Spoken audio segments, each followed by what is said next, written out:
तो आज की क्लास में हम लोग योग सूत्र पढ़ने वाले हैं।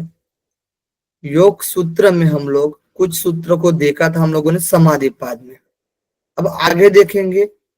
आगे हम 18 नंबर श्लोक से लेकर 22 नंबर श्लोक तक देखने वाले हैं। 18 से लेकर 22 तक। उसके बाद सूत्र का चैंटिंग होगा। सभी से सूत्र पूछे जाएंगे ऑन कैमरा, सभी को बताना होगा 1 से लेकर 22 सूत्र तक। ओके, तो जैसा कि हम लोगों ने देखा था, सबसे पहले अथ योगानुशासनम पहला सूत्र देखा था हम लोगों ने। दूसरा सूत्र देखा था योग चित्त वृत्ति निरोध। तीसरा देखा था हम लोगों ने तदा दृष्टु सर्पेव स्थानम। चौथा वृत्ति सारूप्य मित्रत्र। पांचवा वृत्तयः पंचतयः क्लिष्टा अक्लिष्टा। फिर छठवा प्रमाण विपर्य विकल्प निद्रा स्मृतयः। सातवा प्रत्यक्षानुमानागमाः प्रमाणानि। आठवा विपर्ययो मिथ्या ज्ञानम अतद्रूप प्रतिष्ठम। नववा शब्द ज्ञानानुपाति वस्तु शून्यो विकल्पः। 10वां अभाव प्रत्यालंबना वृत्तिर्निद्रा। 11वां अनुभूत विषय संप्रमोश स्मृति। यहाँ तक हम लोगों ने 11 तक मृत्यु तक बताया था मैंने, ठीक है। 11 तक याद रखने के लिए बोला था। उसके बाद और 11 जो आएंगे हमारे, ठीक है, उसको भी याद रखने के लिए बोला था मैंने। अभ्यास वैराग्याभ्याम तन्निरोध 12 नंबर। 13 नंबर तत्र स्थितो यत्नोभ्यास। 14 नंबर सतुदीर्घकाल निरंतर सत्कार आसीत दृढ़ भूमि। अभ्यास के बारे में। फिर वैराग्य के बारे में। दृष्टानुसर्विक विषय वितृष्णस्य वशीकार संज्ञा वैराग्य। 16 नंबर तत्परम पुरुषो ख्यातिर गुण वेतृष्णस्य। 17 नंबर वितर्क विचारा आनंदा अस्मितानुगमात संप्रज्ञात। फिर 18, अब हम लोग 18 से देखेंगे विराम प्रत्याभ्यास पूर्व संस्कार शेषो अन्य। अब देखिए यहाँ पर ये कह रहे हैं कि हम लोगों ने सबसे पहले क्या देखा था, योग की शुरुआत हुई थी अथ योगानुशासन, बराबर है पहले सूत्र में। उसके बाद योग के बारे में बताया गया था, योग है क्या, परिभाषा, चित्त की वृत्तियों का निरोध। अब चित्त की वृत्ति के बारे में देखा था, कितनी वृत्तियां बताई गई थी चित्त की? 5 वृत्तियां बताई गई, 2 भेद वाली बताई गई थी, है ना। 2 भेद वाली बताई गई थी, 5 वृत्तियां, क्लिष्ट और अक्लिष्ट। ओके, उसके बाद इसके निरोध के लिए उपाय हम लोगों ने पढ़ा था, उपाय जिसमें अभ्यास और वैराग्य। तो अभ्यास किन किन का अभ्यास करना है मैंने बताया था आपको। 32 से लेकर कितने नंबर सूत्र तक बताया था मैंने अभ्यास के लिए? 32 से 39 तक बताया था। फिर वैराग्य बताया था, तो वैराग्य के 2 टाइप्स बताए थे, अपर और पर वैराग्य। अपर और पर वैराग्य हम लोगों ने देखा था, ठीक है। अपर वाला जो होगा वो देखे और सुनने विषयों में तृष्णा का भाव रहेगा हमारा, ठीक है, तृष्णा रहित भाव रहेगा, ठीक है। और पर वैराग्य में जो प्रकृति के गुणों में, ठीक है, आसक्ति नहीं रहेगी, तृष्णा का अभाव रहेगा, ठीक है, ये पर वैराग्य हुआ। इस प्रकार से देखा था। फिर उसके बाद हम लोगों ने देखा था संप्रज्ञात समाधि। संप्रज्ञात समाधि देखा था। संप्रज्ञात समाधि में कितने टाइप्स देखे थे 17 नंबर श्लोक में? 4 प्रकार देखे थे। जो कि संप्रज्ञात समाधि किससे प्राप्त होती है? अपर वैराग्य से। किससे मिलती है? अपर वैराग्य से। अब ध्यान दीजिएगा, अब है पर वैराग्य की बात, जो 18 नंबर में, ठीक है। अब कनेक्ट होगा, आगे बढ़े। लास्ट वाला हमारा जो बचा था ना पर वैराग्य वाला, अब कनेक्ट करते जाएंगे, ठीक है। अब देखिए विराम प्रत्यय का यानी विराम प्रत्याभ्यास पूर्व संस्कार शेषो अन्य, यानी कि विराम यानी किसी चीज पर बोलते ना विराम लग गया, अब आगे नहीं बढ़ पा रहा है ना, वहीं तक विराम लग गया। विराम प्रत्यय का अभ्यास जिसकी पूर्व अवस्था है संस्कार शेष, यानी जिसमें चित्त का स्वरूप संस्कार मात्र ही शेष रहता है, वह योग अन्य है। यानी कहा गया है कि जिसमें विराम लग जाता है, रोक दिया जाता है, ठीक है, अब सिर्फ संस्कार मात्र। विराम अब किस में लग गया बताइए? चित्त की वृत्तियों में क्या लग गया? चित्त की वृत्तियों में, चित्त की वृत्ति से संबंधित है ना, उनको तो निरोध करने के लिए बोला गया ना, परवैराग्य, ठीक है। अब चित्त की वृत्तियों को विराम लग गया है, विराम लग गया है, विराम लग गया है, ठीक है, अब आगे नहीं बढ़ेंगे, बट इस ये तो विराम लग गया है, लेकिन क्या संस्कार बचा है? जो मेन ज्ञान रहता है, ठीक है, जो उसको भी आखिर में छोड़ा जाता है, तो वही संस्कार बस बचा रहता है। तो संस्कार मात्र क्या रहेगा? बाकी रहेगा, ठीक है। हम बोलते हैं ना कि असिस्टेंट प्रोफेसर मैंने पास कर लिया है, ठीक है, जॉब लगे असिस्टेंट प्रोफेसर। अब असिस्टेंट प्रोफेसर का कोई रोल है क्या बताइए? नहीं ना, कि वो साक्षात कर लिया उस चीज को, अब उसके लिए वो चीज है ही नहीं कुछ। लेकिन जो आपने साक्षात कर लिया ना, जो साक्षात कर लिया है, आखिर उसको भी छोड़ना पड़ेगा। समझ में आ रहा है? ठीक है, यानी उस चीज को भी उसको छोड़ना पड़ेगा आखिर, यानी वही जो संस्कार जो हम बोलते कि अच्छा हमें कुछ अच्छा प्राप्त हुआ है, ठीक है, हम छोड़ना नहीं चाहते हैं, ठीक है, तो उसको भी हमें क्या करना पड़ेगा? छोड़ना पड़ेगा, वही संस्कार मात्र रहता है। यानी जिसको आपने पा लिया है, आपको ऐसा पता चला कि मैंने इसको पा लिया, वो भी तो संस्कार बचा रहेगा ना। भले ही आपने बहुत सारी तैयारी कर लिया सिस्टम प्रोफेसर के लिए, बहुत मेहनत किया है ना, बहुत ज्ञान जमा कर लिया, अब आपको प्राप्त हो गया, अब आपके लिए वो क्या रहेगा? अब उसको प्राप्त करने की जरूरत नहीं, क्योंकि आपने प्राप्त कर लिया। लेकिन जो एक वो शब्द है, एक वो जो चीज है जो प्राप्त कर लिया है, उसका तो संस्कार बाकी है ना, वो तो रहेगा ना। तो उसी को बस वही संस्कार मात्र बचा रहेगा, ठीक है, तो वो आपको हटाना है। एक तरीके से मैं भौतिक रूप से बताया मैंने आपको।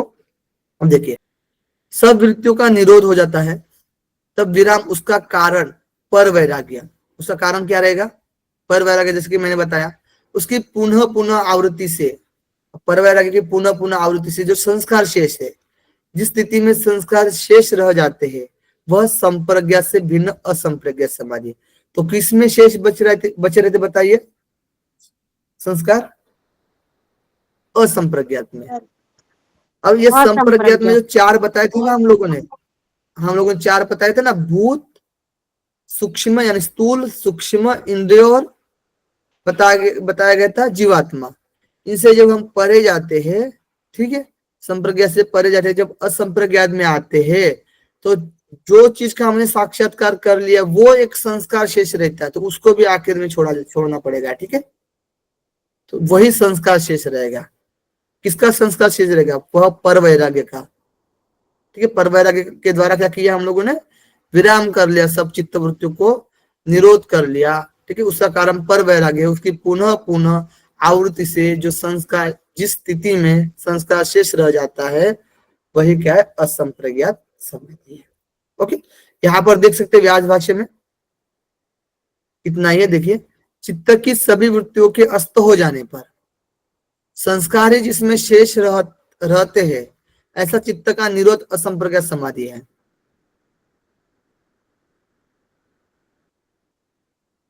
अब यहां पर क्या कनेक्ट करोगे तीसरे का? यहाँ पर कहा गया ना कि वृत्थान निरोध संस्कार योर भीव प्रादुर्भाव निरोध शन चित्तान्वय निरोध परिणाम। तो कौन सा परिणाम रहेगा? निरोध परिणाम, यानी वृत्थान अवस्था के संस्कार का दब जाना और निरोध अवस्था के संस्कार का क्या हो जाना? प्रकट हो जाना। जो वृत्थान है, जो उभरे हुए थे चित्त की वृत्तियां, उनका क्या हो गया? अस्त हो गया। अब निरोध संस्कार, अब निरोध के बाकी है, तो निरोध संस्कार का क्या हो जाना? प्रादुर्भाव, प्रकट हो जाना, प्रादुर्भाव हो जाना, प्रकट हो जाना, यही क्या है? यही निरोध संस्कारानुगत होना है, निरोध परिणाम है। ओके, लास्ट में क्या है? संस्कार प्रकट रहते, कौन से? निरोध वाले रहते हैं। ओके, कौन से रहते हैं? निरुद्ध वाले रहते हैं। कनेक्ट हो गया? तो देखिए, पर वैराग्य यानी उस समाधि का उपाय क्या है? तो पर वैराग्य असंप्रज्ञात समाधि का उपाय। और विराम प्रत्यय अर्थात वृत्तियों के विराम का जो कारण, विराम प्रत्यय यानी कि वृत्तियों के विराम का जो कारण पदार्थहीन पर वैराग्य। अब ये कैसा है पर वैराग्य? जो कि चित्त के वृत्तियों का कारण है, चित्त की वृत्तियों का निरोध का कारण है, विराम का कारण है, ये पर वैराग्य। लेकिन ये पर वैराग्य क्या है? पदार्थहीन है। ठीक है, उसको साधन रूप में स्वीकार किया जाता है और वह पर वैराग्य पदार्थहीन होता है। तो साधन के रूप में पर वैराग्य को स्वीकार कर रहे हैं हम लोग, है ना। उसके अभ्यास पूर्वक चित्त निरालंब और स्वभाव शून्य सा हो जाता है। तो इसके अभ्यास के कारण, पर वैराग्य के अभ्यास के कारण चित्त जो होता है वो अब आलंबन नहीं करता है किसी भी विषयों का, किसी भी विषयों के प्रति आसक्ति नहीं दर्शाता है। ठीक है, या फिर तृष्णा का भाव नहीं रखता है। वो कैसा हो जाता है? निरालंब हो जाता है, आलम्बन रहित हो जाता है। और उसका जो स्वभाव होता है वो कैसा होता है? शून्य सा हो जाता है। ठीक है, चित्त का स्वभाव कैसा हो जाता है? शून्य सा हो जाता है। अब कोई विषय वस्तु उसमें नहीं है, ना के बराबर। यही है क्या है? निर्विष समाधि। इसी को क्या बोलते हैं हम लोग? असंप्रज्ञात बोलते हैं। वही जो संस्कार होते हैं वही है निरोध संस्कार होते हैं, वही होते हैं विराम वाले, जो वही जो होते हैं पर वैराग्य वाले होते हैं संस्कार। ठीक है, जो कि असंप्रज्ञात समाधि में होते हैं। इसीलिए पर वैराग्य से क्या मिलता है? असंप्रज्ञात समाधि मिलती है, निर्विष समाधि मिलती है। आखिर फिर इससे भी आगे जाकर हमारा जो होता है केवल्य होता है, यानी सबको छोड़ना पड़ेगा, तब जाकर आएगा जो तीसरा नंबर सूत्र पहले का, तदा द्रष्टु स्वरूपे स्थानम। ठीक है, क्लियर? ओके, कोई दिक्कत तो नहीं ना? आगे देखिए, अब देखते हैं 19 नंबर। 19 नंबर सूत्र में कहा गया है भव प्रत्यय विधेय प्रकृति लयाना। यहां तक तो हम लोगों ने देखा 18। अब ऐसे कुछ साधक के बारे में अब चर्चा मिलेगी, साधक के बारे में। ठीक है, साधना के बारे में देख लेना अभ्यास वगैरह, अब साधक के बारे में देखते हैं। साधना में हम लोगों ने भेद देख लिया, किस किस का साधना करनी चाहिए, है ना, किसका साधन करना चाहिए, वो हम लोगों ने देख लिया वृत्ति को निरोध करने के लिए। तो हम बोल सकते हैं कि चित्त की वृत्तियां यानी किसको निरोध करना चाहिए, यानी समस्या, समस्या। ठीक है, समस्या, साधन, साधक। समझ में आ रहा है मैं क्या बोल रहा हूं? समस्या क्या थी? चित्त की वृत्तियों का निरोध, चित्त की वृत्तियां। ठीक है, ये क्या है? समस्या है। साधन क्या था? अभ्यास और वैराग्य, वैराग्य। ठीक है, अब साधक की कैटेगरी देखेंगे। साधक, अब कौन से साधक को ये सारी चीजें मिलेगी? ओके, या फिर प्राप्त कर रहे हैं? क्लियर? 22 तक हम लोग 19 से लेकर 22 तक साधक के बारे में देखेंगे, 19 से लेकर 22 तक। ठीक है, अब साधन के बारे में कहां से देख लिए थे बताइए? अभ्यास से। अभ्यास वैराग्य भ्राम निरोध। 12 से बताइए। 18, 12 to 12 18। 12 था, 12 से 18। चित्त की वृत्तियां किसका कब थे? तीसरा, चौथा, चौथा वृत्ति सारूप्य मित्रत्र, है ना। जी, 4 4 से नंबर से लेकर 11 11, तक। 4 से लेकर 11। ठीक है, बाकी तो योग की शुरुआत हुई पहले में। दूसरे में योग का जो मेन मतलब योग की परिभाषा बताई गई थी, योग से चित्त की वृत्ति निरोध होती है। और जब चित्त की वृत्ति निरोध हो जाती है तो तीसरा जो होता है तदादृश्य स्वरूप स्थान। तो ये 1 2 3।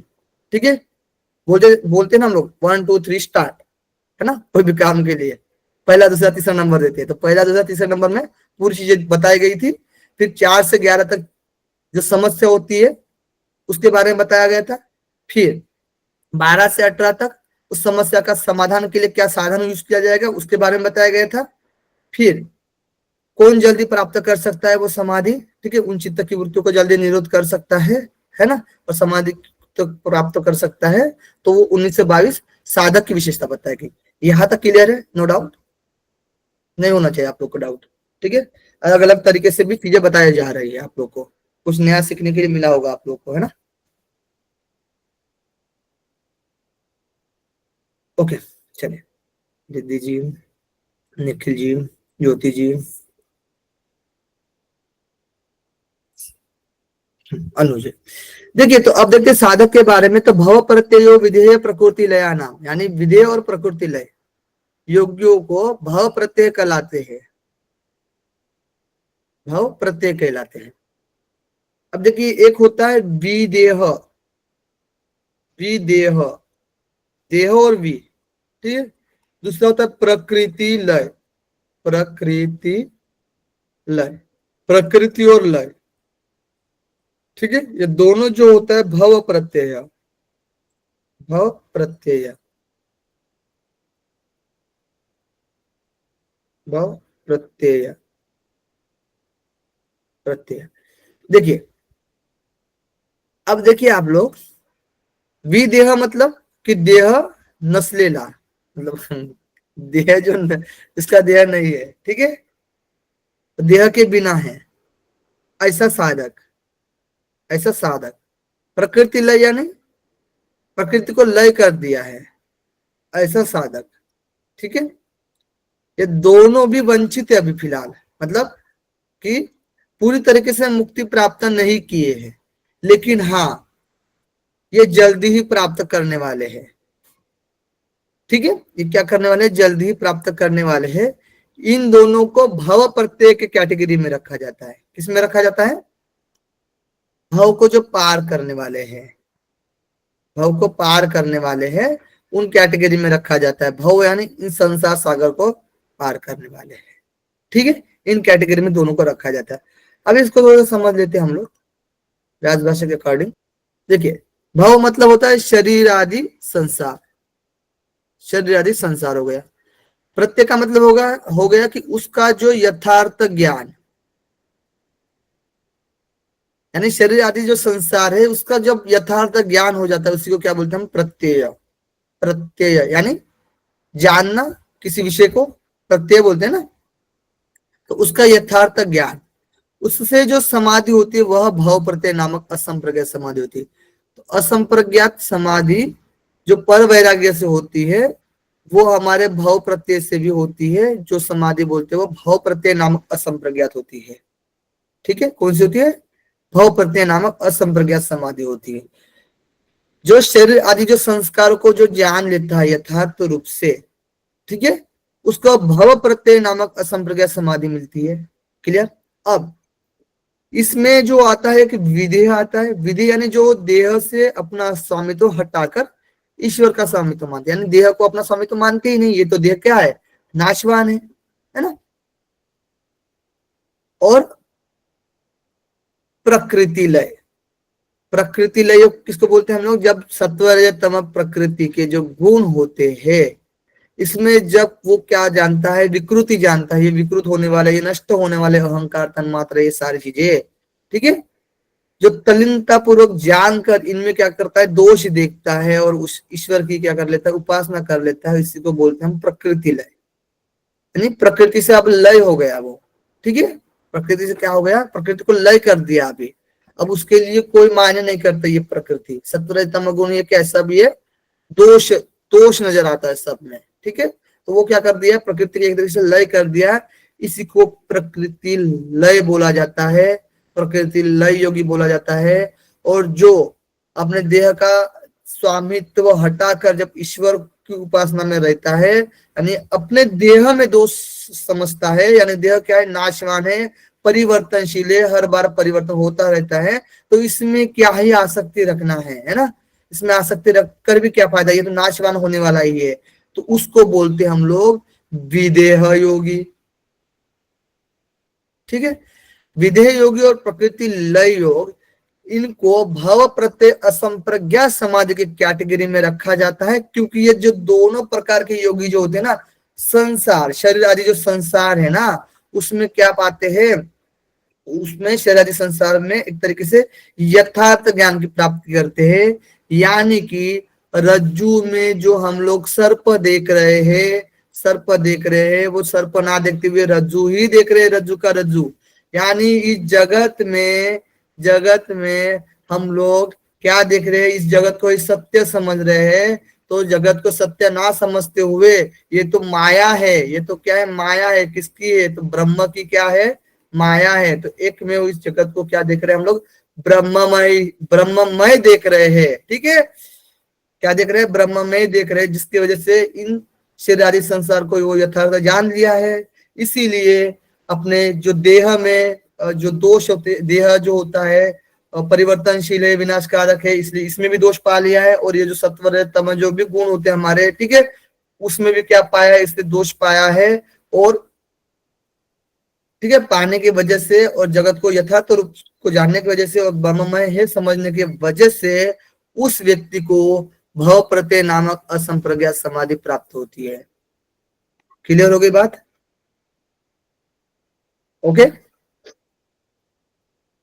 तो उसको इस कैटेगरी में रखा जाता है, दोनों योगी को, विधेय योगी और प्रकृति लय योगी। ओके, आगे देखते हैं। आगे व्यास भाष्य में भी देख सकते हैं आप लोग। विधेय नामक देवों की भव प्रत्यय नामक असंप्रज्ञात समाधि होती है। यानी विधेय वाली जो होती है वो देवों की भव प्रत्यय नामक असंप्रज्ञात समाधि होती है। इसमें क्या होते हैं, वे अपने संस्कार मात्र अवशिष्ट चित्त से केवल पद जैसा अनुभव करते हैं।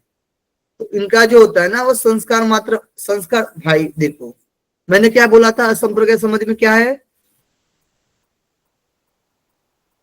समाधि में क्या बाकी रहता है, क्या संस्कार। बाकी रहता है? हाँ, संस्कार भी था। संस्कार बाकी रहते हैं। तो संस्कार पर वैराग्य में भी थे ना, ये पर वैराग्य के संस्कार थे जब हम लोग पढ़ रहे थे। ठीक है, तो इसको भी हटाना पड़ता है ना। तो वैसे ही जो हमारे भव प्रत्यय योगी होते हैं, प्रत्यय योगी होते हैं, इसमें भी क्या रहता है, संस्कार रहता है। क्योंकि ये भी भव प्रत्यय भी क्या है, ये भी असंप्रज्ञात ही है ना। जैसे पर वैराग्य असंप्रज्ञात हुआ, वैसे भव प्रत्यय क्या हुआ, असंप्रज्ञात हुआ, है ना। तो इसमें भी संस्कार है, इसमें भी संस्कार है। इसीलिए कहा गया है ये जो संस्कार है ना, संस्कार चित्त में अवशिष्ट बचे हैं, बट वो अनुभव कैसे कर रहे हैं, केवल जैसा अनुभव कर रहे हैं। ठीक है, लेकिन पूरी तरीके से वो भी मुक्ति नहीं प्राप्त की है। ठीक है, और अनुभव करते हुए अपने संस्कारों के अनुरूप फलों को क्या करते हैं, भोगते हैं और समाप्त करते हैं। उसी प्रकार जो प्रकृति लय वाले होते हैं वो भी क्या होते हैं, भव प्रत्यय नामक असंप्रज्ञात समाधि वाले होते हैं। विधेय हो या फिर भव प्रत्यय हो। अब भव प्रत्यय में दो आएंगे, विधेय और प्रकृति। ठीक है, तो वो भी क्या करते हैं, प्रकृति लय वाले भी भव प्रत्यय नामक असंप्रज्ञात समाधि वाले प्रकृति लीन योगी भी क्या करते हैं, अकृत कृत्य यानी कृत अकृत जो भी चित्त के प्रकृति में लीन होने पर, जो भी प्रकृति लीन योगी जो होते हैं, जो कृत अकृत जो भी कार्य करते हैं, जो भी चित्त की प्रकृति में लीन होने पर, अकृत और अकृत कार्य जो है चित्त की प्रकृति में लीन होने पर केवल पद जैसा क्या करते हैं, अनुभव करते हैं, जब तक कि उनका चित्त भोग अथवा अपवर्ग के सिद्ध न करते। जब तक वो भोग और तथा अपवर्ग के सिद्ध न करते, करने के कारण फिर से लौकिक स्थिति में नहीं आता है। लौकिक स्थिति में तो नहीं आता, यानी कि कहने का मतलब यह है कि जब तक कि उनका चित्त भोग और अपवर्ग के सिद्ध न करने के कारण फिर से लौकिक स्थिति में नहीं आता है। यानी कि जब तक वो भोग और वो अपवर्ग नहीं करते तब तक वो क्या है, लौकिक स्थिति में नहीं आते हैं। ठीक है, इस सूत्र में जो विधेय और प्रकृति लय योगियों को भाव प्रत्यय नामक असंप्रज्ञात समाधि वाले कहे गए हैं। यानी ये जो कहने का मतलब एक तात्पर्य है कि जो उनका जो संस्कार है, ठीक है, उन संस्कार जो शेष बाकी है, ठीक है, तो उन जो संस्कार के शेष बाकी रहने जो बाकी है उससे क्या करेंगे, वो भोग करेंगे एंड देन फिर उसके बाद अपवर्ग करेंगे। ठीक है, यानी मुक्ति प्राप्त करेंगे, फिर वो लौकिक स्थिति में नहीं आएंगे। ठीक है, तो इसको तो बहुत अच्छे से समझ लिया आप लोगों ने, भाव प्रत्यय को जो विधि और प्रकृति लय वाले हैं।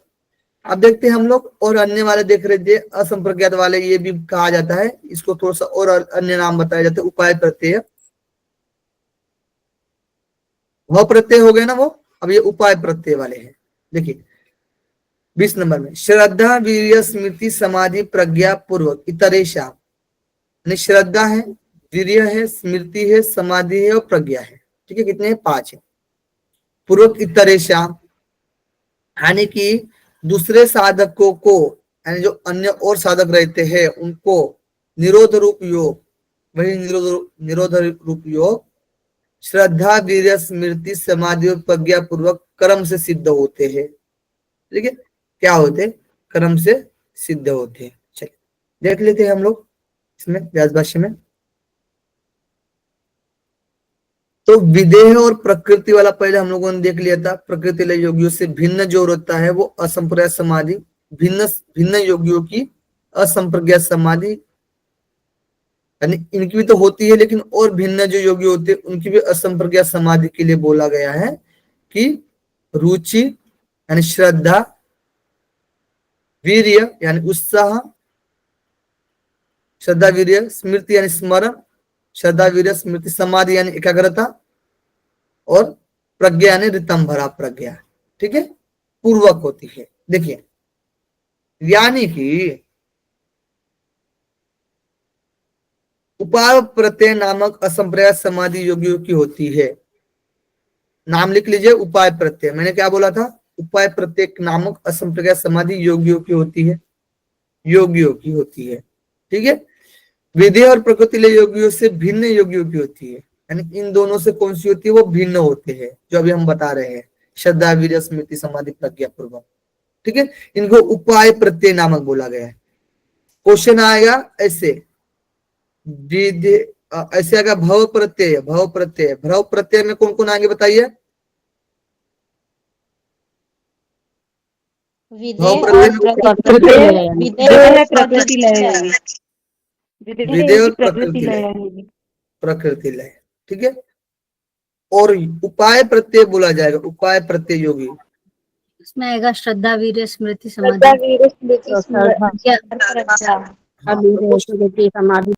पांचवा आएंगे।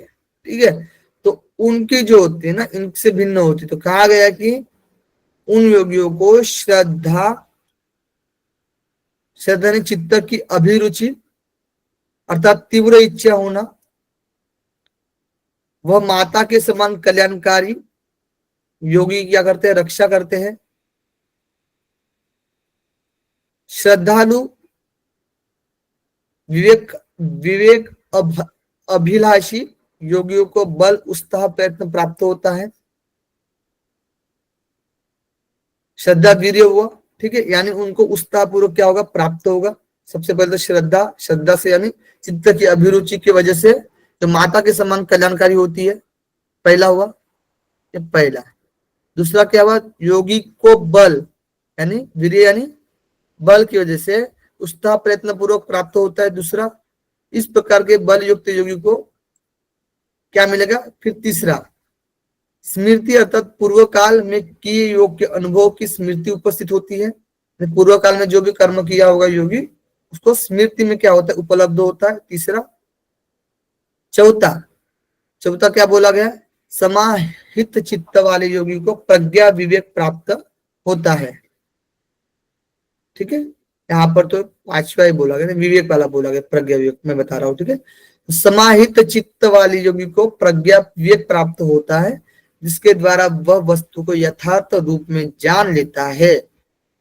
इस विवेक ज्ञान के अभ्यास तथा उस विषय पर वैराग्य से असंप्रज्ञा सिद्ध होती है।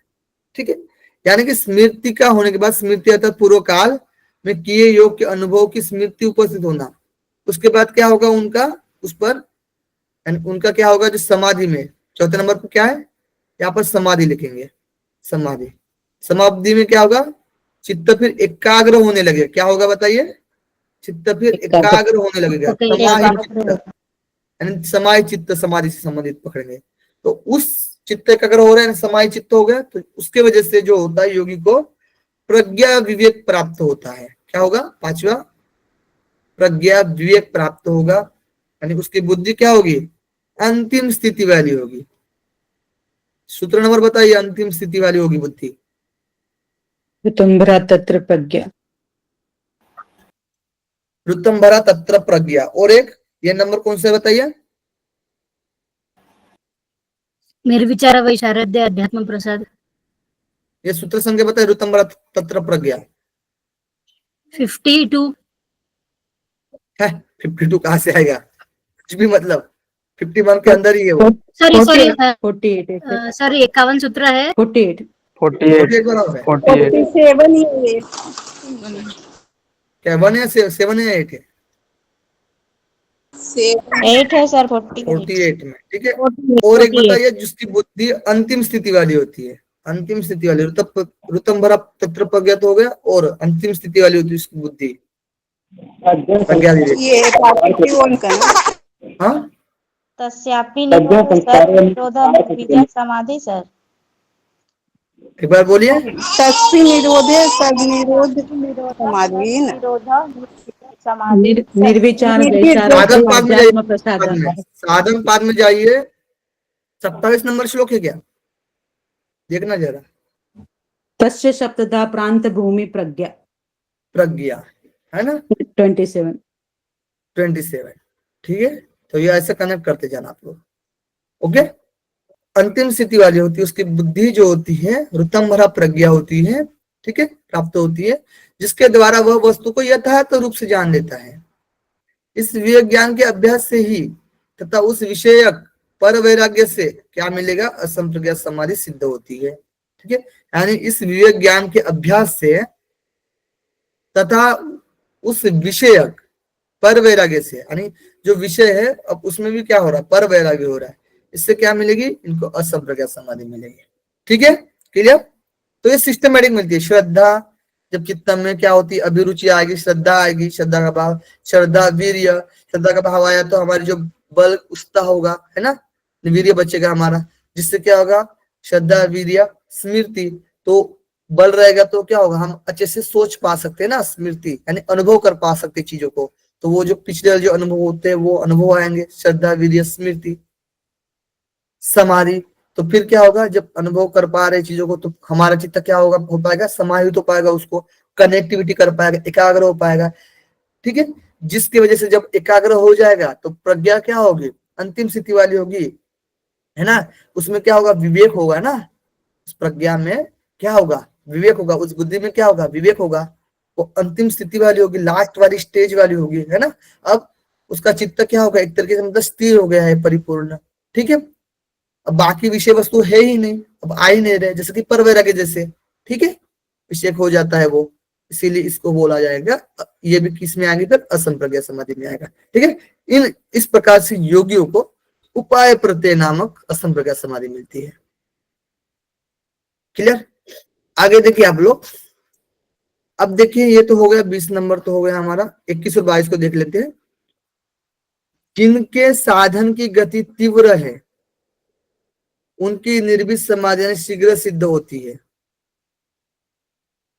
यानी देखिए अब इसमें जो अभ्यास हो रहा है ना, श्रद्धा वीर्य में भी जो समझ लीजिए अभ्यास हो रहा है हमारा, तो जो साधक तीव्र है उसको क्या मिलेगा? असंप्रज्ञात या निर्वित समाधि क्या होगी? जल्दी मिलेगी, असंप्रज्ञात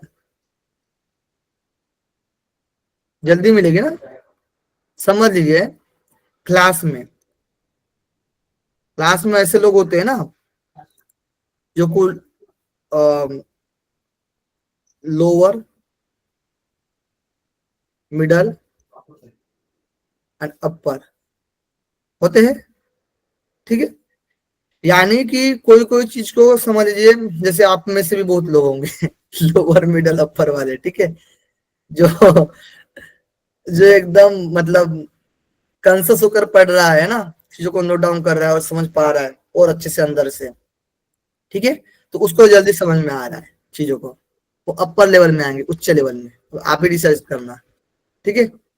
जो नॉर्मल तौर पर थोड़ा बहुत समझ में आ रहा है मतलब अच्छे से, और थोड़ा बहुत नहीं समझ में आ रहा है मतलब थोड़ा सा मिडल लेवल पर आप काम चल रहा है, ठीक है, मिडल मध्यम वाले, ठीक है। जिसको उच्च को बोलेंगे हम तो तीव्र उच्च, ठीक है, अधिमात्रा, इसको हम बोल सकते हैं हम लोग, उच्च को हम लोग अधिमात्रा बोलेंगे, अधिमात्रा, ठीक है।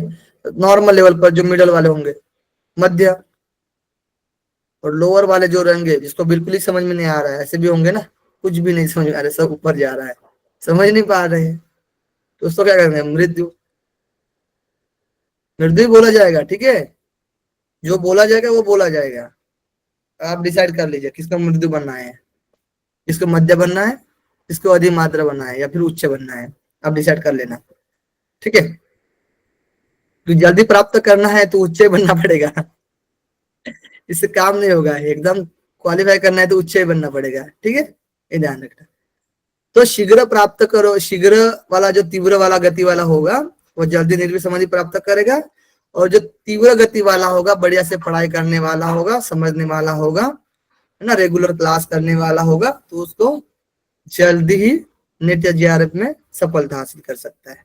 ठीक है, तो ऐसे ही इसमें 3 कैटेगरी बोला गया है कि मृत्यु, मध्य, अधिमात्रा। तीव्र वाला तो पता है अधिमात्रा की कैटेगरी में आएगा, है ना, तीव्र सम्यगान आसन्न। हाँ, ओके, तो 3 होते हैं, मृत्यु, मध्य, अधिमात्र। मृत्यु मध्याधिमात्र ततो अपि विशेष, ये 22 नंबर।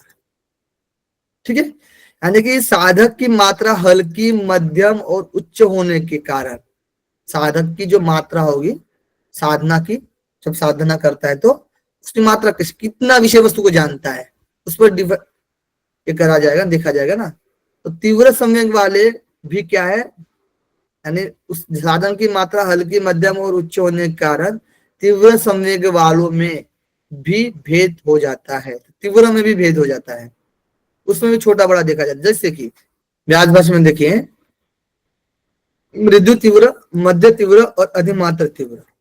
ठीक है, इस प्रकार होने से उससे भी विशेष, उस विशेष के कारण मृदु तीव्र संवेग वाले का समाधि लाभ और समाधि फल समीप होता है।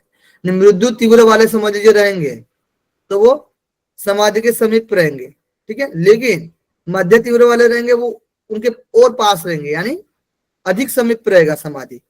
और समझ लीजिए अधिमात्र तीव्र रहेंगे, तीव्र संवेग वाले, तो वो उनसे भी क्या होगा, अधिक समीप रहेगी समाधि। ठीक है, मृदु तीव्र से मध्य तीव्र वालों का, और मध्य तीव्र से अधिमात्र तीव्र वालों का समाधि क्या होगा, पास में रहेगा। Okay, clear. तो इसको यहाँ पर जो योग प्रकाश में डिवाइड किया गया है इस तरीके से। ठीक है, संवेग यानी क्या होता है, शब्द का अर्थ यानी विवेक और वैराग्य। संवेग यानी पास रहना, संवेग, ठीक ना। तो विवेक और वैराग्य, विवेकशील मनुष्य है ना, वैराग्य आसक्ति रहित है। ठीक है, विवेक और वैराग्य संवेग शब्द का अर्थ होता है। उपाय का अर्थ होता है अभ्यास। क्या होता है, अभ्यास। ठीक है, कहा गया है कि इन तीनों साधनों का विशेष रूप से प्रयोग करने वाला योग शीघ्र ही समाधि लाभ प्राप्त करता है। विवेक, वैराग्य, अभ्यास, इन तीनों साधनों का विशेष रूप से प्रयोग करने वाला योगी शीघ्र क्या प्राप्त करता है, समाधि प्राप्त करता है। ठीक है, अपने सामर्थ्य के आधार पर इन तीनों में भिन्न भिन्न स्तर से प्रयोग किया जाता है इन तीनों को। ठीक है, जिसमें 9 भेद शामिल होते हैं। कितने होते हैं, 9 भेद। जैसे कि समझ लीजिए हम मृत्यु वाला देखेंगे हम लोग ना, तो मृत्यु अभ्यास, मृत्यु विवेक और मृत्यु वैराग्य से क्या होगा, जो समाधि और मोक्ष की प्राप्ति अधिक काल में होती है, टाइम ज्यादा लगेगा। ठीक है, अब मृत्यु अभ्यास वाला ही है, मृत्यु हो गया। अब मृत्यु में मध्य मध्य आएगा, तो मृत्यु अभ्यास में मध्य विवेक और मध्य वैराग्य, इसमें क्या होगा, पूर्वोक्त काल लगेगा, कुछ न्यून काल लगेगा। मृत्यु में ही, मृत्यु साधक में ही देखते तो तीव्र विवेक वाला हो गया और तीव्र वैराग्य वाला हो गया। ठीक है, यानी मृत्यु, मध्य और तीव्र। ठीक है, इसमें क्या होगा, पूर्वोक्त काल से कुछ न्यूनतम काल में होती है। ठीक है, वैसे मध्य वाला देखेंगे तो मध्य मध्य मध्य मध्य वाला देखेंगे, समझ लीजिए, तो क्या होगा, पहले मध्य में मृदु लगेगा, फिर मध्य में मध्य लगेगा, फिर मध्य में तीव्र लगेगा। सेम प्रोसेस अधिमात्र, अधिमात्र में क्या लगेगा, सबसे पहले मृदु लगेगा, फिर मध्य लगेगा, अधिमात्र में मध्य लगेगा, फिर लगेगा अधिमात्र में तीव्र लगेगा, अधिमात्र में तीव्र लगेगा। लास्ट वाला देखिए, अधिमात्र अभ्यास से तीव्र विवेक और तीव्र वैराग्य से बाल्य युग को समाधि की प्राप्ति पूर्वोक्त काल से भी क्या होती है, कुछ न्यून काल में हो जाती है, यानी इसको जल्दी मिलती है। ठीक है, मृत्यु, ये एक मृत्यु साधक हुआ। दूसरा कौन सा साधक हुआ, मध्य। तीसरा कौन सा साधक हुआ, अधिमात्र। अधिमात्र। अधिमात्र। अब इसके तीन भेद, इसके तीन भेद, इसके तीन भेद, तीन तीन तीन। ठीक है, अब इसके तीन भेद करेंगे मृत्यु वाले के, तो क्या होगा, मृत्यु, मध्य, अधिमात्र। ठीक है, इसके भी तीन भेद करेंगे तो क्या होगा, मृत्यु, मृदु मध्य अधिमात्र। मध्य, अधिमात्र। इसके भी तीन भेद करेंगे तो क्या होगा, मृत्यु, मध्य, अधिमात्र। ठीक है, अब ऐसे लगा सकते हैं आप लोग, मृत्यु को मृत्यु, फिर मृत्यु मध्य, फिर मृत्यु अधिमात्र, मध्यम मृत्यु, मध्य मध्य, मध्य अधिमात्र, फिर लगा सकते अधिमात्र मृत्यु, अधिमात्र मध्य, अधिमात्र अधिमात्र। हो गया अभी भेद क्लियर। ओके, तो लास्ट वाले को जल्दी मिलेगी, इसलिए आप डेली क्लास करें। ठीक है, साधना आपकी उच्चतम होनी चाहिए। तो 22 तक, फिर अभी जो 23 वाला रहेगा ना हमारा 23 सूत्र, तो ईश्वर वाला रहेगा। तो एक दिन में हम लोग ईश्वर के बारे में देख लेंगे, ईश्वर के जितने भी सूत्र यहाँ पर बताएंगे ईश्वर से संबंधित, तो एक टॉपिक जो रहेगा वो ईश्वर से संबंधित हमारा क्लियर होगा। यानी हम लोग क्या करेंगे, सूत्र भी उसी टॉपिक से रिलेट करते जाएंगे। ठीक है, यानी इतनी यहाँ तक इतनी याद करना है, तो हमारा टॉपिक जो होगा ना कनेक्ट होता जाएगा। ठीक है, एंड देन हम सूत्र भी उस टॉपिक के अकॉर्डिंग कनेक्ट करते हुए याद रखेंगे, तो ज्यादा अच्छा रहेगा, कभी भी आप भूलोगे नहीं। एक चीज होती है रटने वाली, एग्जाम तक तो ठीक होती है लेकिन बाद में याद नहीं रहता है, तो टॉपिक के वाइज भी देखा जाएगा ना, कि इतने तक हमने ये सूत्र याद कर लिया, फिर यहाँ से यहाँ सूत्र ये वाला कनेक्ट हो रहा है, इस तरीके से आप लोग बहुत अच्छे से याद रख सकते हो समझने के तौर पर। ठीक है, भूलोगे नहीं। तो आई होप की क्लास आप लोग को समझ में आ गई होगी। ज्योति जी, आप 1 से लेकर 22 सूत्र तक समाधि पाठ जी। के आपको चैंटिंग करना है सूत्र। मैं समाधि पाद के 1 से 22 सूत्र तक कंठस्थ बोलने वाली हूँ। चलिए, पातंजल योग सूत्र समाधि पाद।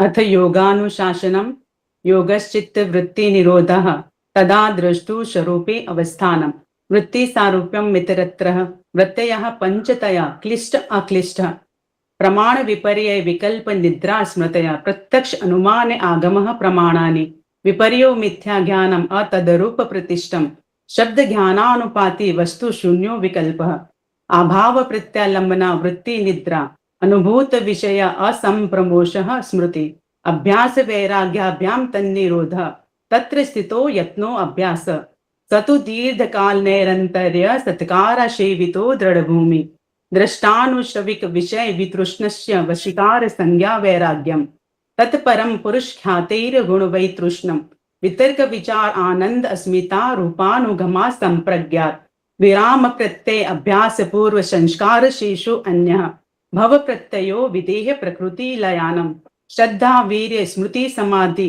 प्रज्ञा पूर्वक इतरेषाम तीव्र संवेगानाम आसन्ना मृदु मध्य अधिमात्रा ततोपि विशेषः। मेरा नाम रिद्धि जोशी है। मैं समाधि पाठ के 1 to 22 सूत्र बोलने वाली हूँ।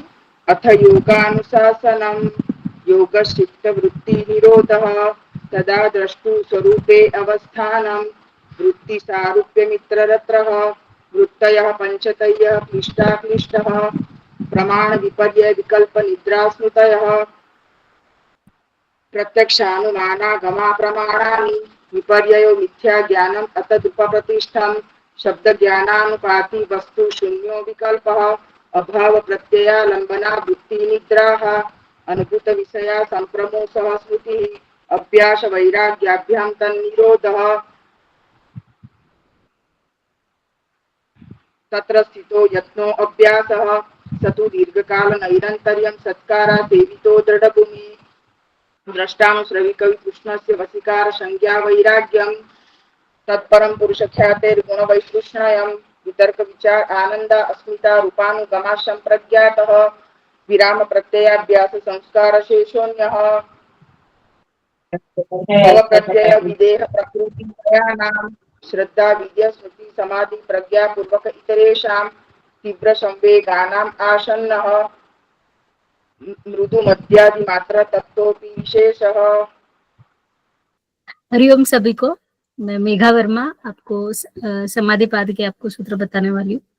अथ योगानुशासनम योगश्चित्त वृत्ति निरोधः तदा दृष्टु स्वरूपे अवस्थानम वृत्तिसारूप्यमितरत्र वृत्तय पंचतया क्लिष्टा क्लिष्टाः प्रमाण विपर्य विकल्प निद्रा स्मृति प्रत्यक्षानुमानागमा प्रमाणानि विपर्ययो मिथ्या ज्ञानम मतद्रुप प्रतिष्ठम शब्द ज्ञानानुपाति वस्तु शून्य विकल्पः अभाव प्रत्यालम्बना वृत्ति निद्रा अनुभूत विषय संप्रमोषः स्मृतिः अभ्यास वैराग्याभ्यां तन्निरोधः तत्र स्थितौ यत्न अभ्यासः स तु दीर्घकाल निरन्तर्य सत्कारा सेवित दृढ़ बराबर हाँ स तु दीर्घकाल निरन्तर्य सत्कारा सेवित दृढ़ भूमि तत्परम पुरुष ख्यातेर गुण वैतृण्यस्य।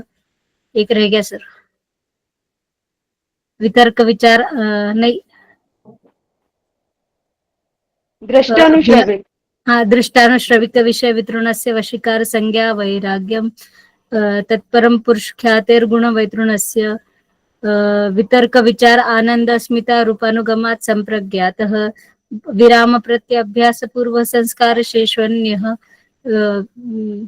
भव प्रत्यय विदेह प्रकृति लयानां श्रद्धा वीर्य स्मृति समाधि प्रज्ञा पूर्वक इतरेषां तीव्र संवेगानाम् आसन्नः मृदु मध्यादि मात्र ततोपि विशेषः। जी, मेरा नाम सात्विक कनिष्ठ साहू है। मैं आप सबके समक्ष योग सूत्र के समाधि पाठ के 22 सूत्रों का वाचन करने जा रहा हूँ।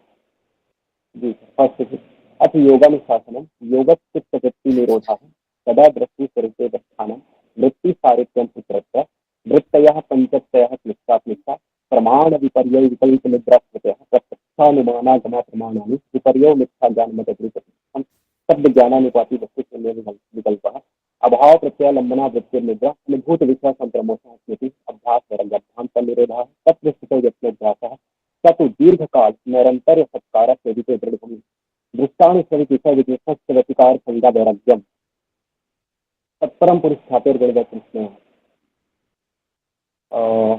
परम पुरुष ख्यातिर्गुणवैतृष्ण्यः विराम प्रत्यभ्यास पूर्व संस्कार दृष्टानुस्मृत विषय विज्ञस्य वैराग्यम तत्परम पुरुष ख्यातिर्गुणवैतृष्ण्यः वितर्क विचारानंद स्मितानुगमात् संप्रज्ञातः विराम प्रत्यभ्यास संस्कार से अन्यः और उसके बाद विराम प्रत्यभ्यास संस्कार से अन्यः भाव प्रत्यय विदेह प्रकृति लयनः श्रद्धा वीर स्थिति समाधि प्रज्ञा पूर्वक इतरेषां तीव्र संवेगानामासन्नः मृदु मध्यादि मात्रत्वात् विशेषः। मैं ज्योत्सना महतो समाधि पाद के पहले सूत्र से 22वें सूत्र तक का पाठ करूंगी। मैं शुरू करती हूँ।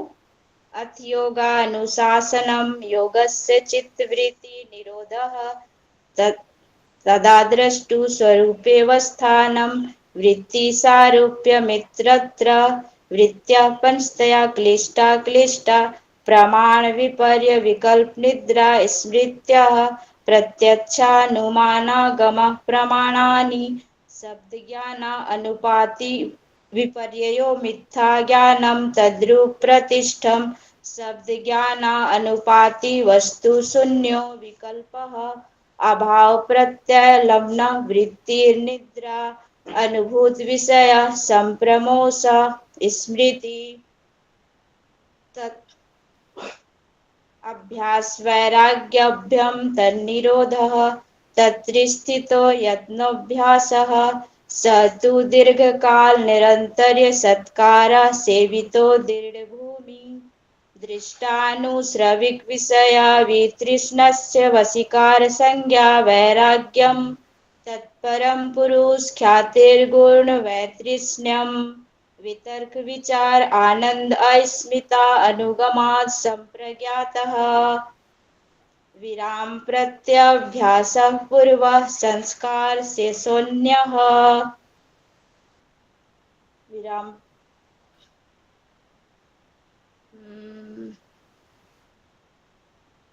सर रुकिए मुझे याद नहीं आ रहा है विराम प्रत्यभ्यास संस्कार से शून्यः अच्छा भाव प्रत्यय विदेह प्रकृति लयानम श्रद्धा वीर स्मृति समाधि श्रद्धा वीर स्मृति समाधि प्रज्ञा पूर्वक इत्रेषां तीव्र संवेगानाम आसनः मृदु मध्य अधिमात्र ततोपि विशेषः। धन्यवाद। हरिओम सर, सभी को हरिओम। मेरा नाम नीतू, मैं समाधि पाद के पहले से लेकर 22 नंबर के सूत्र पठन करने वाली हूँ। पतंजलि योग सूत्रः प्रथम अध्यायः समाधिपादः अथ योगानुशासनं योगश्चित्तवृत्ति निरोधः तदा द्रष्टु स्वरूपे अवस्थानं वृत्तिसारूप्य मित्रत्र वृत्तयः पंचतयः क्लिष्टः प्रमाण विपर्य विकल्प निद्रा स्मृति प्रत्यक्ष अनुमान आगम प्रमाणानि विपर्ययो मिथ्या ज्ञान तद्रूप प्रतिष्ठम वस्तु शब्द ज्ञानानुपाति वस्तु शून्यो विकल्पः अभाव प्रत्यालंबना वृत्तिर्निद्रा अनुभूत विषया संप्रमोष स्मृति अभ्यास वैराग्यभ्याम तन्निरोधः तत्र स्थतो यत्नो अभ्यासः सतु दीर्घकाल निरन्तर्ये सत्कारा सेवितो दृढ़ भूमिः द्रष्टानुश्रैविक विषय वितृष्णस्य वशीकार संज्ञा वैराग्यम तत्परम पुरुष ख्याति गुण वैतृषणयम वितर्क विचार आनंद अस्मितानुगमात् संप्रज्ञातः विराम प्रत्ययाभ्यास संस्कार शेष शून्यः अभाव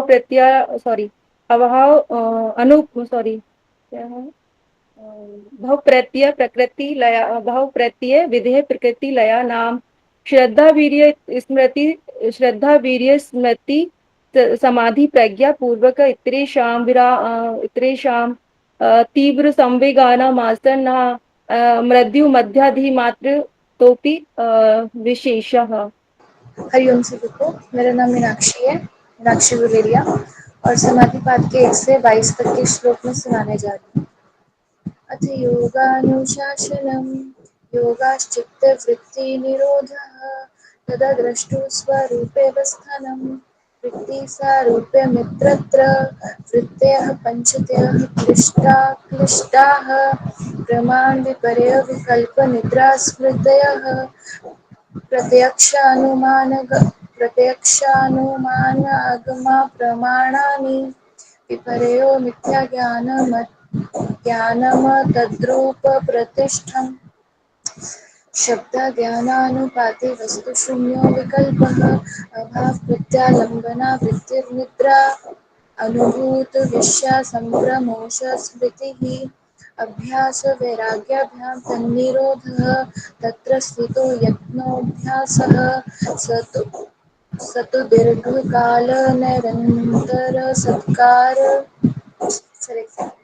तु दीर्घकालनिरन्तरसत्कारसेवितो दृढभूमिः द्रष्टानुश्रविकविषयवितृष्णस्य वशीकारसंज्ञा वैराग्यं तत्परं पुरुषख्यातेर्गुणवै तत्परं पुरुषख्यातेर्गुणवैतृष्ण्यम्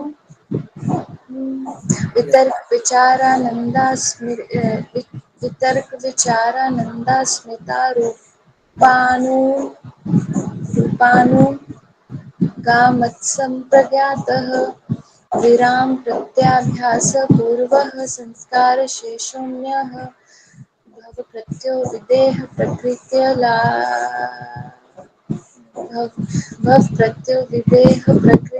लयानां श्रद्धा वीर्य स्मृति समाधि प्रज्ञापूर्वक इतरेषां तीव्र संवेगानामासन्नः मृदुध्याधिमात्रत्वात् ततोऽपि विशेषः। अथ योगानुशासनं योगश्च चित्तवृत्तिनिरोधः तदा द्रष्टु स्वरूपेऽवस्थानं वृत्त्या सारूप्यमितरत्रः वृत्त्या पञ्चतया क्लिष्टा अक्लिष्टः परमान् विकल्प निन्द्रा स्मृत्यः प्रत्यक्ष अनुमान आगमा प्रमाणानि शब्द ज्ञानानुपाति वस्तु शून्यो विकल्पः अभाव प्रत्यय आलंबना वृत्ति निंद्रा अनुभूत विषय संप्रमोष स्मृति अभ्यास वैराग्याभ्याम तनिरोधः तत्र स्थित्यो यत्नो अभ्यास स तु दीर्घकाल नैरन्तर्य सत्कार सेवितो दीर्घभूमिः द्रष्टानुसर्विक विषय वृत्तिस्नस्य वशीकार संज्ञा वैराग्यम पुरुष तत्पुरुष ख्यातिर गुण वैतृष्ण्यम वितर्क विचार आनंद अस्मिता रूपानुगमा संप्रज्ञातः विराम प्रत्यय अभ्यास संस्कार शून्यो विराम प्रत्यय अभ्यास संस्कार शून्यो अन्यः। इतना ही याद की हूँ। मैं अनु बोल रही हूँ। सूत्र 1 से 22 तक सॉरी। अथ योगानुशासनम योगस्चित्त वृत्ति निरोधः तदा द्रष्टु स्वरूपे वस्थानं वृत्ति सारूप्य मित्ररथ पंचतया क्लिष्टा क्लिष्टः प्रमाण विपर्य विकल्प निद्रा स्मृति प्रत्यक्ष अनुमान आगम प्रमाणानि विपर्यो मिथ्या ज्ञानम तद्रुप प्रतिष्ठम शब्द ज्ञानानुपाति वस्तु शून्यो अभाव प्रत्यालंबना वृत्ति निद्रा अनुभूत विशेषम प्रमोश स्मृति अभ्यास वैराग्याभ्याम तन्निरोधः तत्र स्थितो यत्नो अभ्यासः स तु दीर्घकाल निरंतर सत्कारा सेवितो दृढभूमिः दृष्टानुश्रविक विषय वितृष्णा से वशीकार संज्ञा वैराग्यम तत्परम पुरुष ख्यातिर्गुण वैतृष्ण्यम वितर्क विचार आनंद अस्मिता रूपानुगमात् संप्रज्ञातः विराम प्रत्यय अभ्यास पूर्व संस्कार अन्यः प्रत्ययो विदेह प्रकृति लया नामः श्रद्धा वीर स्मृति समाधि प्रज्ञा पूर्वक इतरेषां तीव्र संवेगानां सन्नः मृदु मध्य अधिमात्र तत्व तीव्र संवेगानां सन्न मृदु मध्य अधिमात्र तत्र अपि विशेषः। ठीक है। हरिओम सभी को, मैं पूजा रानी समाधि पाद श्लोक संख्या 1 से लेके 22 तक बोलने वाली हूँ।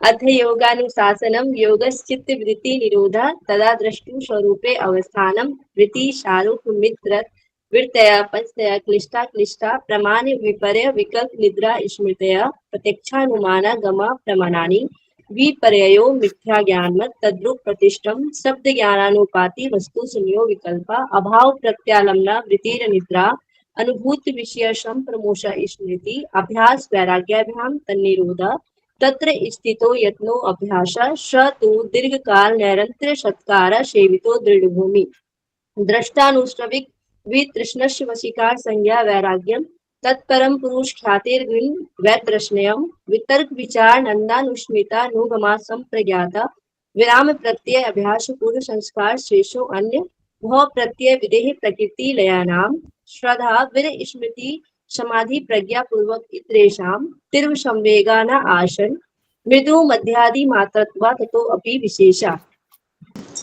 मेरा नाम आभा रानी है और मैं समाधि पाद का सूत्र संख्या 1 से 22 नंबर बता रही हूँ।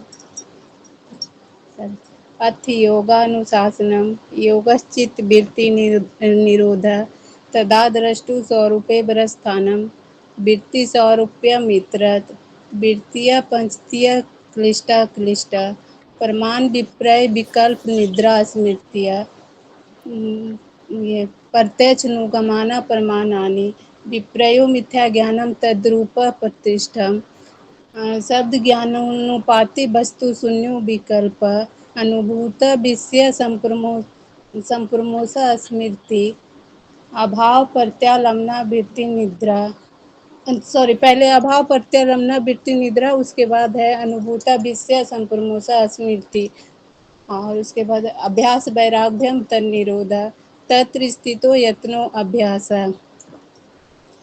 सह तु दीर्घकालीन नृत्य सत्कार सेवितो दृढ़ भूमि दृष्टानुसर्विक विषय वै तृष्णस्य वंशीकार संज्ञा वैराग्यम तत्परम पुरुष ख्याते गुणा वै तृष्णस्य वितर्क विचार आनंद अनुगमा संप्रज्ञात विराम प्रत्ययो अभ्यास पूर्व संस्कार से शून्य भाव प्रत्ययो विदेह प्राकृतिक लयाना सदा श्रद्धा वीर स्मृति समाधि प्रज्ञा पूर्वक इतरे शाम और उसके बाद तीव्र संवेगा नामासना मृदु माध्याधिमात्र त्वा तत्व अपि विशेष। सभी को हरिओम। मेरा नाम प्रतिमा कुमारी। मैं समाधि पाद के 1 से लेके 22 नंबर सूत्र तक सुनाने जा रही हूँ।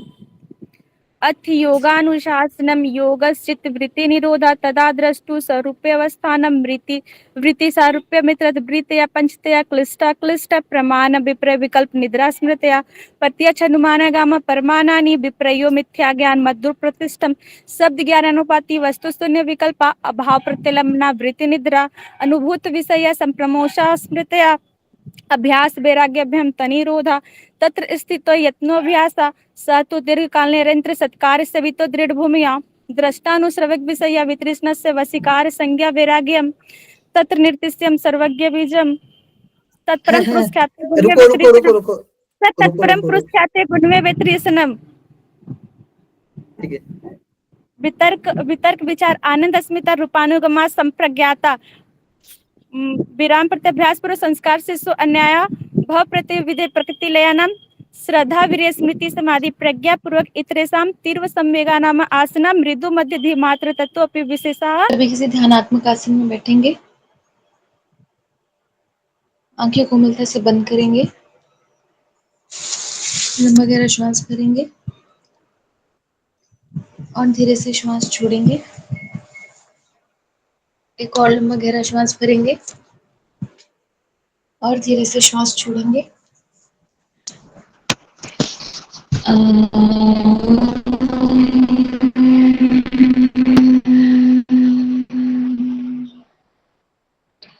पूर्णमदः पूर्णमिदं पूर्णात् पूर्णमुदच्यते पूर्णस्य पूर्णमादाय पूर्णमेवावशिष्यते। ॐ शांति शांति शांति। हाथों का घर्षण करेंगे, आंखों पर रखेंगे, हथेलियों को दूर करेंगे, गुरुजनों को प्रणाम करेंगे, माता पिता को प्रणाम करेंगे, ब्रह्मांड को प्रणाम करेंगे। हरिओम सभी जी। हरिओम जी। धन्यवाद मीनाक्षी जी। हरिओम सभी को।